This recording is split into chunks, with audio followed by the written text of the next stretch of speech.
പാഷനായി കൊണ്ടു നടക്കുന്ന ചെറുപ്പക്കാരൻ വെള്ളിത്തിരയിൽ അരങ്ങേറിയത് കമലിന്റെ ചിത്രത്തിലൂടെ. ബിഗ് ബോസ് വീട്ടിലേക്ക് എത്തുമ്പോൾ ഇതൊക്കെയായിരുന്നു ഗബ്രി ജോസിന്റെ ഐഡന്റിറ്റി. പക്ഷെ ഷോ തുടങ്ങി ഒരു മാസം പിന്നിടാനിരിക്കവേ വീടിനകത്തും പുറത്തും ഏറ്റവും കൂടുതൽ പേർക്ക് താല്പര്യമില്ലാത്ത, ഏറ്റവും കൂടുതൽ ഹെയ്റ്റേഴ്സ് ഉള്ള മത്സരാർത്ഥിയായി ഗബ്രി മാറിക്കഴിഞ്ഞു. വീട്ടിലെ ഹാൻസം യങ് മാനായി എത്തിയ ഗബ്രിക്ക് ബിഗ് ബോസിൽ സംഭവിച്ചത് എന്താണ്? നേരത്തെ പറഞ്ഞതുപോലെ ബിഗ് ബോസ് മലയാളം സീസൺ 6ലേക്ക് ഗബ്രി എത്തിയത് ഒരു അഭിനേതാവ് എന്ന ലേബലിലായിരുന്നു. അതുകൊണ്ട് തന്നെ ഇമേജ് കോൺഷ്യസ് ആയിരിക്കുമോ എന്ന് പലർക്കും സംശയങ്ങളും ഉണ്ടായി. എന്നാൽ ആദ്യ ദിവസം തന്നെ തന്റെ നിലപാടുകൾ ഉറച്ച ശബ്ദത്തിൽ പറയുന്ന ഒരാളാണ് താനെന്ന് ഗബ്രി തെളിയിച്ചു. പവർ ടീം എന്ന പുതിയ ആശയം മലയാളം ബിഗ് ബോസിൽ പ്രാവർത്തികമായ ഈ സീസണിൽ ഗബ്രി ആദ്യ ആഴ്ച തന്നെ പവർ ടീമിലും എത്തി. ഇതോടെ ഗബ്രിയിലെ ഗെയിമറിനെ കൂടുതൽ നന്നായി അടയാളപ്പെടുത്താൻ അയാൾക്കാകുമെന്ന് പ്രേക്ഷകർ കരുതി. എന്നാൽ പ്രതീക്ഷയോടെ കാത്തിരുന്ന ആളുകളെ അങ്ങേയറ്റം നിരാശപ്പെടുത്തുന്ന പ്രകടനമാണ് രണ്ടാം ദിവസം മുതൽ ഗബ്രിയുടെ ഭാഗത്തു നിന്നുണ്ടായത്. തനിക്ക് കിട്ടിയ പവറിനെ വളരെ ബാലിശമായി ഗബ്രി ഉപയോഗിക്കുന്ന കാഴ്ചയാണ് പിന്നീട് കണ്ടത്. തനിക്ക് അധികാരമുണ്ടെന്നും എല്ലാവരും അത് നിരുപാധികം അനുസരിക്കണമെന്നും ഗബ്രി വാശി പിടിച്ചു. അനുസരിക്കാത്തവർക്ക് ആഹാരം നിഷേധിച്ചു. അവരോട് വൈരാഗ്യപൂർവ്വം പെരുമാറാൻ തുടങ്ങി. അൻസിബ, നോറ, രതീഷ്, ജിൻഡോ തുടങ്ങി പലരോടുമുള്ള ഗബ്രിയുടെ പെരുമാറ്റം അസഹനീയമായിരുന്നു. അങ്ങനെ ആവശ്യത്തിന് പേരുദോഷവുമായി മുന്നോട്ട് പോകുന്നതിനിടെയാണ് ജാസ്മിനും ഗബ്രിയും തമ്മിലെ സൗഹൃദം കൂടുതൽ വിസിബിൾ ആകുന്നതും അത് ഗെയിമിനെ ബാധിക്കാൻ തുടങ്ങുന്നതും. ഷോ തുടങ്ങി 2-3 ദിവസത്തിനുള്ളിൽ തന്നെ ഗബ്രി അടുത്ത സൗഹൃദമുണ്ടാക്കിയത് ജാസ്മിനുമായിട്ടായിരുന്നു. ഇത് ദിവസങ്ങൾ കഴിയും തോറും കൂടുതൽ ഗാഢമായി തീർന്നു. ഗബ്രിയും ജാസ്മിനെയും ഒന്നിച്ചല്ലാതെ കാണാൻ കഴിയാത്ത അവസ്ഥ. ആദ്യ ആഴ്ച പൂർത്തിയായപ്പോൾ ഇവരുടെ സൗഹൃദം വീടിനകത്തും പുറത്തും വലിയ അളവിൽ ചർച്ച ചെയ്യപ്പെട്ടു. രണ്ടാം ആഴ്ച ജാസ്മിനെ കൂടി പവർ ടീമിലേക്ക് കയറ്റാൻ ഗബ്രി നടത്തിയ നീക്കങ്ങൾ വീണ്ടും ഇവരോടുള്ള ആളുകളുടെ താല്പര്യം കുറച്ചു. ജാസ്മിൻ കൂടി പവർ ടീമിലെത്തിയതോടെ രണ്ടാം ആഴ്ചയിൽ കണ്ടത് മുഴുവൻ ഇവരുടെ പവർ പ്ലേ ആയിരുന്നു. പക്ഷേ ഇത് ഇരുവർക്കും വലിയ തരത്തിൽ ദോഷകരമായാണ് ഭവിച്ചത്. രണ്ടുപേർക്കുമിടയിലെ ബന്ധം എന്താണെന്ന തരത്തിൽ സഹമത്സരാർത്ഥികൾ ചോദ്യങ്ങൾ ഉന്നയിച്ചപ്പോൾ സുഹൃത്തുക്കളാണെന്ന് സ്ഥാപിക്കാനും ഇത് സംബന്ധിച്ച് ചോദ്യങ്ങൾ ഉന്നയിക്കുന്ന എല്ലാവരും സദാചാരവാദികളാണെന്ന് വരുത്തി തീർക്കാനുമാണ് ഇവർ ശ്രമിച്ചത്. ഇത് കാര്യങ്ങൾ കൂടുതൽ വഷളാക്കാനേ ഉപകരിച്ചുള്ളൂ.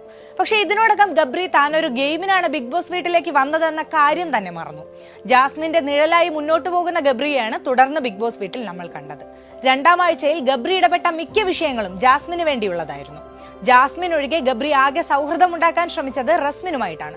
എന്നാൽ മുന്നോട്ടു പോകുമ്പോൾ ഈ സൗഹൃദവും അവസാനിച്ചതായാണ് മനസ്സിലാകുന്നത്. നിലവിൽ ജാസ്മിൻ അല്ലാതെ മറ്റൊരാളുമായും ഗബ്രിക്ക് അവിടെ സൗഹൃദമോ അടുപ്പമോ ഇല്ല. ജാസ്മിനോടാകട്ടെ അങ്ങേയറ്റം ഡിപ്പെൻഡന്റ് ആയ നിലയിലാണ് ഗബ്രി പെരുമാറുന്നത്. ആഹാരത്തിന്റെ പേരിലാണ് ഗബ്രി ബിഗ് ബോസ് വീട്ടിൽ ഏറ്റവും കൂടുതൽ പ്രശ്നങ്ങൾ ഉണ്ടാക്കിയിട്ടുള്ളത്. ആദ്യ ആഴ്ച ആഹാരം നിഷേധിക്കുകയാണ് ചെയ്തതെങ്കിൽ രണ്ടാം ആഴ്ച തന്റെ ഐസ്ക്രീം ജാൻമോണി എടുത്തു എന്ന പേരിലായിരുന്നു ഇത്.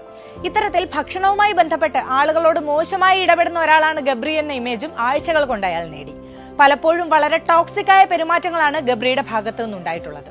അത് ജാസ്മിനുമായുള്ള സൗഹൃദത്തിനകത്തായാലും വീട്ടിലെ മറ്റുള്ളവരോടായാലും ഗബ്രിയുടെ ഇടപെടൽ വളരെ മോശമായിരുന്നു എന്ന് തന്നെ പറയേണ്ടി വരും.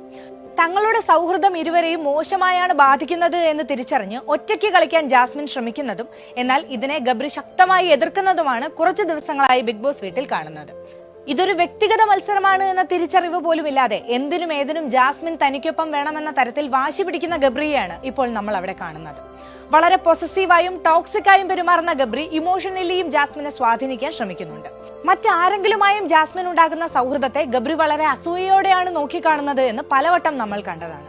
തനിക്കൊപ്പമല്ലാതെ ജാസ്മിൻ സന്തോഷിക്കുന്നതോ നന്നായി ഇരിക്കുന്നതോ പോലും ഗബ്രിയെ പ്രകോപിപ്പിക്കുന്നുണ്ട്. ഇക്കഴിഞ്ഞ വീക്കെൻഡ് എപ്പിസോഡിൽ ജാസ്മിൻ പവർ റൂമിൽ പോകാൻ താല്പര്യം പ്രകടിപ്പിച്ചപ്പോൾ തനിക്കും ജാസ്മിനും പവർ റൂമിലേക്ക് പോകാൻ താല്പര്യമില്ല എന്ന് ഗബ്രി വളരെ പരസ്യമായാണ് പറഞ്ഞത്. പിന്നീട് ഇതിന്റെ പേരിൽ ഭക്ഷണം കഴിക്കാതെ ജാസ്മിനെ ഇമോഷണലി ടോർച്ചർ ചെയ്യുന്നത് നമ്മൾ കണ്ടു. ഇതിനെ തുടർന്ന് തന്നെയാണ് തനിക്ക് ജാസ്മിനോട് ഒരു പ്രത്യേക ഇഷ്ടമുണ്ടെന്ന് ഗബ്രി തുറന്നു പറയുന്നത്. അത് പ്രണയമാണോ എന്ന് ഗബ്രി വ്യക്തമാക്കിയിട്ടില്ലെങ്കിലും കേട്ടവർക്ക് കാര്യങ്ങൾ ക്ലിയർ ആണ്. ഈ ഇഷ്ടം ഒരായുധമാക്കി ജാസ്മിനെ തനിക്കൊപ്പം നിർത്താനും മാനിപ്പുലേറ്റ് ചെയ്യാനും ഒക്കെയാണ് ഗബ്രി നിരന്തരം ശ്രമിക്കുന്നത്. സ്വന്തമായി ഒരു നിലനിൽപ്പില്ലാത്ത തരത്തിലാണ് ഗബ്രി ജാസ്മിനോട് ഇടപെടുന്നത്. ഗെയിമിന്റെ ഏതെങ്കിലും ഘട്ടത്തിൽ ജാസ്മിനും ഗബ്രിയും രണ്ട് ടീമിലാവുകയോ ഇരുവർക്കും പരസ്പരം ഏറ്റുമുട്ടേണ്ടി വരികയോ ചെയ്താൽ അത് ഗബ്രി എങ്ങനെയാകും നേരിടുക എന്നത് ഒരു ചോദ്യമാണ്. ഒറ്റയ്ക്ക് ഗെയിം കളിക്കാൻ ഗബ്രി ജാസ്മിനെ ഒരു തരത്തിലും അനുവദിക്കാൻ ഇടയില്ല എന്ന് തന്നെയാണ് ഇതുവരെയുള്ള കാര്യങ്ങൾ വെച്ച് മനസ്സിലാക്കാനാവുക. ആളുകളുമായി തർക്കത്തിൽ ഏർപ്പെടുമ്പോഴുള്ള ഗബ്രിയുടെ സംസാരവും ബോഡി ലാംഗ്വേജും എല്ലാം വളരെ പ്രൊവോക്കേറ്റീവാണ്. താൻ വളരെ എലീറ്റ് ആയ ഒരു സാമൂഹ്യ സാഹചര്യത്തിൽ നിന്നെത്തിയ ആളാണെന്നും മറ്റുള്ളവർ തന്നോട് തർക്കിക്കാൻ യോഗ്യരല്ല എന്നുമുള്ള തരത്തിലാണ് ഗബ്രി പല പ്രസ്താവനകളും നടത്തുന്നത്. വാക്കുതർക്കത്തിൽ ഗബ്രി ഏറ്റവും കൂടുതൽ ഉപയോഗിച്ചിട്ടുള്ള വാക്കും അന്തസ് എന്നത് തന്നെയാകും. ചുരുക്കി പറഞ്ഞാൽ ഏറെ പ്രതീക്ഷകളോടെ എത്തി വലിയ നിരാശ സമ്മാനിച്ച മത്സരാർത്ഥികളുടെ പട്ടികയിൽ തന്നെയായിരിക്കും